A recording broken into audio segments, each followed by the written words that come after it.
Olá, concurseiro! Seja bem-vindo ao nosso canal Concurseiro 096 AP.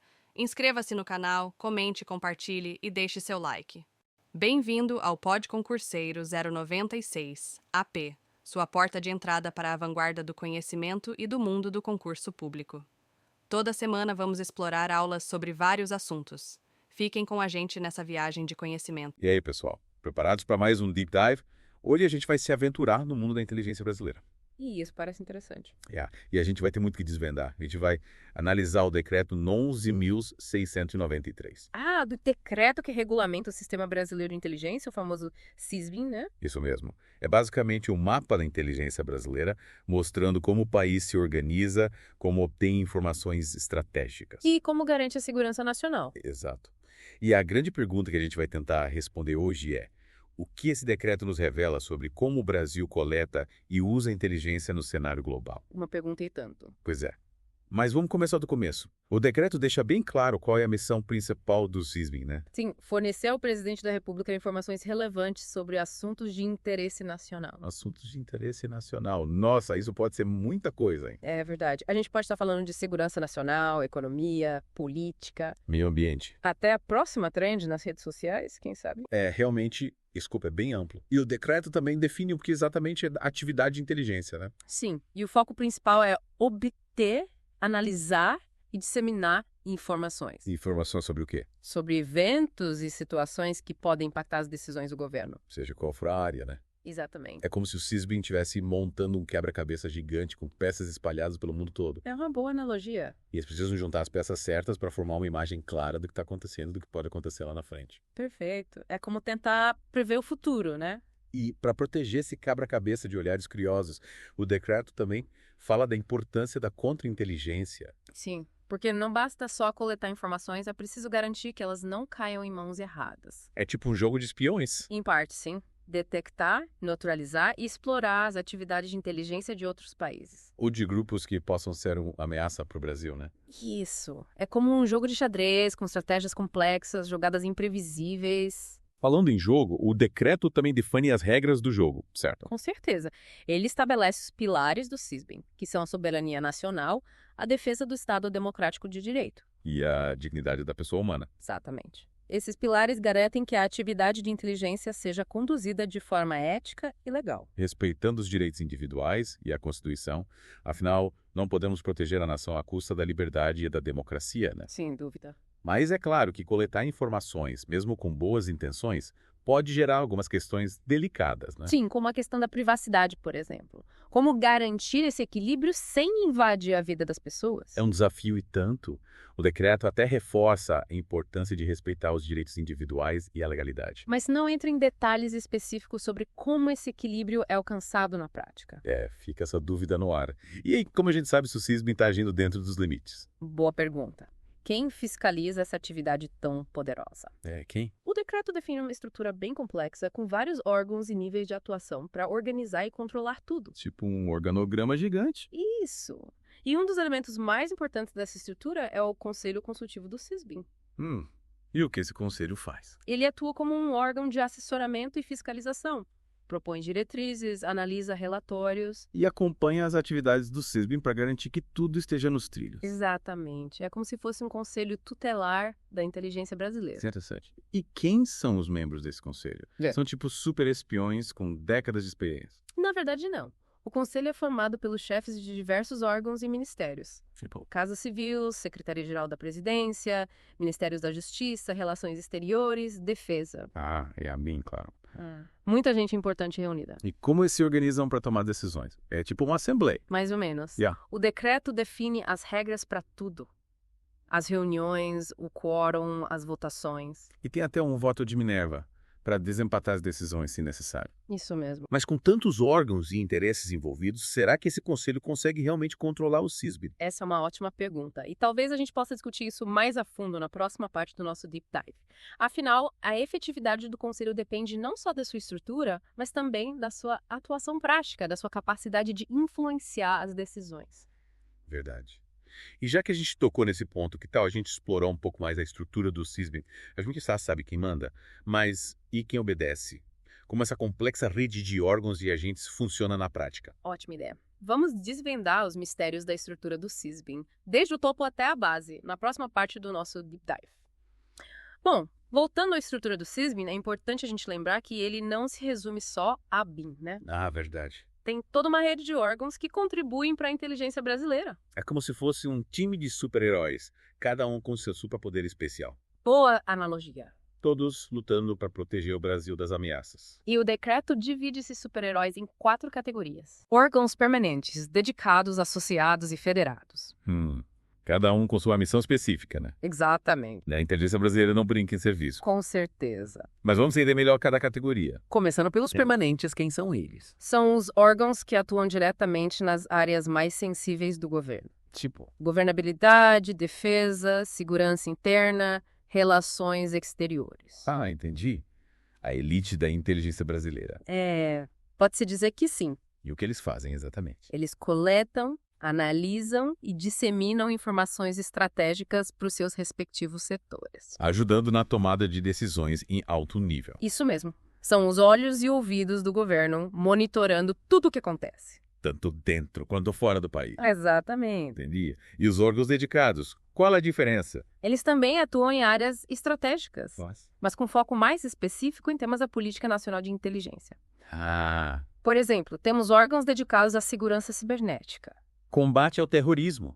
crime organizado, lavagem de dinheiro. então enquanto os permanentes têm uma visão mais ampla, os dedicados se aprofundam em áreas específicas. Isso. Como se fossem especialistas em cada tipo de ameaça. Faz sentido? E os órgãos associados?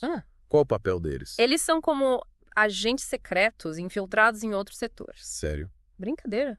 Mas é quase isso. Então, lá. Eles podem não ter a inteligência como atividade principal, mas contribuem com informações relevantes para o CISBin. Tipo, dê alguns exemplos para a gente entender melhor. Claro, a Receita Federal, por exemplo. O que eles têm a ver com inteligência? Eles podem fornecer dados sobre movimentações financeiras suspeitas, Ah, entendi. no Banco Central também, com informações sobre o mercado cambial. É mesmo. Faz sentido. Até órgãos culturais, como bibliotecas e museus. Ok. O que eles têm a ver com isso? Eles podem ter informações valiosas sobre o patrimônio histórico e cultural do país, que podem ser alvo de criminosos, por exemplo. Nossa, nunca tinha pensado nisso. É como conectar os pontos de um mapa, sabe? Usando informações de diferentes setores para ter uma visão mais completa. Exatamente. E por último, mas não menos importante, os órgãos federados. Essa é a grande novidade do decreto, né? Sem dúvida. A inclusão de órgãos estaduais e municipais no CISBin abre um leque enorme de possibilidades. Que legal. Mas como isso funciona na prática? Estados e municípios têm seus próprios sistemas de inteligência. Alguns já têm, outros estão em processo de implementação, E qual a ideia? que eles compartilhem informações com o CISBin. Criando uma rede mais integrada e eficiente. Exatamente. Para combater crimes interestaduais, proteger grandes eventos, monitorar áreas de fronteira. Uma série de desafios que exigem cooperação entre diferentes níveis de governo. Isso mesmo. É como montar um quebra-cabeça gigante, com cada estado e município contribuindo com sua peça. Para formar a imagem completa do Brasil. Sensacional. Mas, com tanta gente envolvida, como garantir que dados sigilosos não caiam em mãos erradas? É uma preocupação crucial, com certeza. O decreto enfatiza a importância da segurança da informação, do sigilo profissional, da proteção de dados. Afinal, estamos lidando com informações muito sensíveis. Se essas informações vazarem. Pode comprometer a segurança nacional. E até colocar vidas em risco. Exato. Que medidas são tomadas para garantir essa segurança? O decreto prevê vários mecanismos. Controle rigoroso de acesso aos dados, auditorias internas, Treinamento constante dos agentes. criptografia de informações, protocolos de segurança, Nossa, quanta coisa. tudo para minimizar os riscos. E garantir que as informações sejam usadas só para os fins legítimos da inteligência. É isso aí, Parece que a segurança é levada muito a sério. com certeza. Mas, além da segurança, a transparência também é fundamental, né? Sem dúvida. Um sistema de inteligência que opera nas sombras, sem prestar contas. Pode ser usado para fins obscuros. É verdade. E o decreto reconhece a importância da transparência. Sim, ele prevê mecanismos de controle interno e externo, Tipo? a prestação de contas ao Congresso Nacional, a criação de canais de comunicação com a sociedade. Que bom saber que existem mecanismos para garantir que o CISB não vire uma caixa preta. É importante ter essa segurança, né? Com certeza. Mas, com tanta tecnologia à disposição hoje em dia, Inteligência artificial, Big Data, Internet das Coisas. como o CISB se adapta a esse novo mundo digital? Essa é uma das grandes questões que as agências de inteligência do mundo todo enfrentam. O volume de dados disponível hoje é gigantesco. E a velocidade com que as informações circulam é impressionante. O CISBEN precisa se modernizar para acompanhar tudo isso, né? Sem dúvida, investir em novas tecnologias, capacitar seus agentes, desenvolver novas estratégias. É um jogo de gato e rato constante. Exatamente. Enquanto a tecnologia avança, novas ameaças surgem. E a inteligência precisa se adaptar para combatê-las. Isso mesmo? E o mundo digital também trouxe novas formas de ameaça, né? Sim, como os ciberataques, a desinformação, a manipulação de dados. O CISBEN precisa estar preparado para lidar com tudo isso. Proteger a infraestrutura crítica do país, combater a disseminação de notícias falsas. Garantir a segurança do espaço digital. É muita coisa para lidar. Mas, com essa estrutura complexa e essa busca constante pela modernização, acredito que o CISBEN esteja preparado para enfrentar os desafios do século XXI. Eu também acredito. E para finalizar essa parte do nosso mergulho, eu queria voltar à questão da ética e da transparência. Ótimo. Como garantir que o CISBEN use todo esse poder de forma responsável, respeitando os direitos individuais e a democracia? Essa é a pergunta de $1 milhão. Pois é. E daí não existe uma resposta fácil, né? É um debate constante que envolve a sociedade, os órgãos de controle, o próprio CISBEN. É preciso ter mecanismos robustos de fiscalização. Garantir a participação da sociedade na discussão sobre as políticas de inteligência. E acima de tudo, ter uma cultura de ética e responsabilidade dentro do próprio sistema. Exatamente. Afinal, a inteligência é uma ferramenta poderosa que pode ser usada para o bem ou para o mal. Verdade. E cabe a todos nós garantir que ela seja usada de forma justa e transparente. Para proteger o Brasil e os brasileiros. Na próxima parte do nosso Deep Dive, vamos explorar um pouco mais essa questão da ética e da transparência na inteligência brasileira. Vai ser interessante. Chegamos num ponto crucial da nossa conversa ética na inteligência. É um tema que gera bastante debate, né? Com razão. Afinal, estamos falando de um sistema que mexe com informações confidenciais, sigilo, poder. É muita coisa. Como garantir que tudo isso seja usado para o bem, sem ferir os direitos e liberdades das pessoas? É uma pergunta complexa, sem dúvida. A gente viu como o decreto tenta dar uns limites, né? Sim, criar controle. O conselho consultivo, os pilares do CISBEN, mecanismos de segurança e transparência. É um bom começo. Mas será que isso é suficiente? Acho que a gente precisa ir além. No sentido de... A ética na inteligência não é só seguir regras e protocolos. É preciso ter uma cultura de responsabilidade e integridade. Respeito aos direitos humanos. Isso em todos os níveis do sistema. E como a gente constrói essa cultura? É só dar um manual de ética para os agentes e pronto. Se fosse tão simples. Né? Construir uma cultura ética exige um esforço contínuo. Tipo... Treinamento, diálogo, mecanismos de controle interno. E principalmente... Liderança, pelo exemplo. Liderança, pelo exemplo. Como assim? Imagina um chefe de inteligência que pressiona os agentes para obter informações a qualquer custo, Sem se importar com a lei. ignorando os direitos das pessoas. Que mensagem isso passa para a equipe? Não é um bom exemplo. Agora, um líder que valoriza a ética, a transparência, o respeito à lei. Inspira a equipe a agir da mesma forma. Exatamente. Faz sentido. A ética tem que estar presente em todas as decisões, né? Sim, das missões mais complexas até as tarefas mais simples. Mas e se um agente se deparar com uma situação em que a lei e a ética entram em conflito? É uma questão difícil, que exige muita reflexão, discernimento. É como ele deve agir. Por isso, o treinamento dos agentes é tão importante. Para eles saberem lidar com esses dilemas éticos. Buscar o caminho que concilie a segurança nacional com respeito aos direitos individuais. Grandes poderes trazem grandes responsabilidades.